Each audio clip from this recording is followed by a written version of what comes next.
आज की वीडियो में हम सीखेंगे रैपिंग के बारे में। जैसे कि आप देख रहे हैं, ये एक वेबसाइट है हमारे पास। इसकी जितनी भी मेन मार्जिन है वो सब, मेन कंटेंट है वो सारा मिडल में है, ये रैप हुआ हुआ है।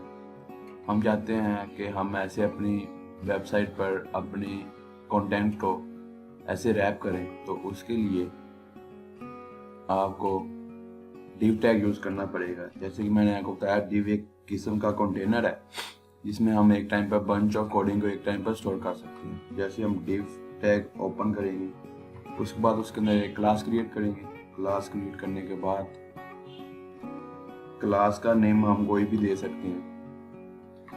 मैं क्लास का नेम रैपर यूज कर रहा हूँ।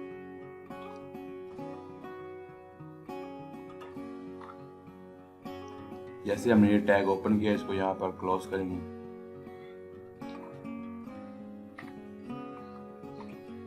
जैसे कि देख रहे हैं हमारे पास टैग क्लोज हो गया। उसके बाद हम इसको स्टाइल शीट पर करें, लिखेंगे। ये रैपर से हम इसको कॉल करेंगे। रैपर क्लास को कॉल करने के लिए हम डॉट यूज करते हैं। जैसे कि आप यहाँ पर देख रहे हैं, एक क्लास है हमारे पास रैपर, तो हम इस रैपर को कॉल करने के लिए डॉट रैपर यूज करेंगे और उसका जो विड्थ होगी वो हम यूज करेंगे 960 पिक्सल, मार्जिन 0 और ऑटो।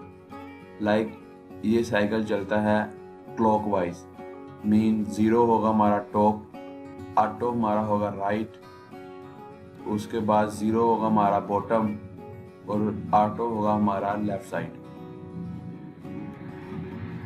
जैसे कि आप यहाँ पर देख रहे हैं, इसको हम यहाँ पर सेव करते हैं, इसको भी हम सेव करते हैं। सेव करने के बाद हम अपने पेज को एग्जीक्यूट करते हैं। जैसे कि आप ये देख रहे हैं, हमारे पास हमारी वेबसाइट का मेन कंटेंट था, वो जितना भी था जो हमने प्रीवियस वीडियो में देखा था, ये सेंटर में आ गया। हम चाहते हैं कि हमारी पिक्चर जो है वो सेंटर में ही रहे और ये जो बॉर्डर है ये कंप्लीट हो जाए मार्जिन के साथ। तो हम इसके लिए इस रैपर को यहाँ से कट करेंगे, हेडर के अंदर इसको पेस्ट कर देंगे। ऐसे ही div को कट करेंगे, हेडर के अंदर पेस्ट कर देंगे। अब होगा ये कि ये जितना भी कंटेंट होगा ये सारा रैप हो जाएगा, और जो हमने इसके अंदर रैपर में, इसके अंदर हमने स्टाइल शीट पे इसके अंदर हमने फॉर्मेट दिया है, वो फॉर्मेट यहाँ पर हो गया। तो इसको एग्जीक्यूट करके देखते हैं। ये देखें, हमारी अब वेबसाइट का मेन कंटेंट जितना भी होगा वो सब सेंटर में होगा।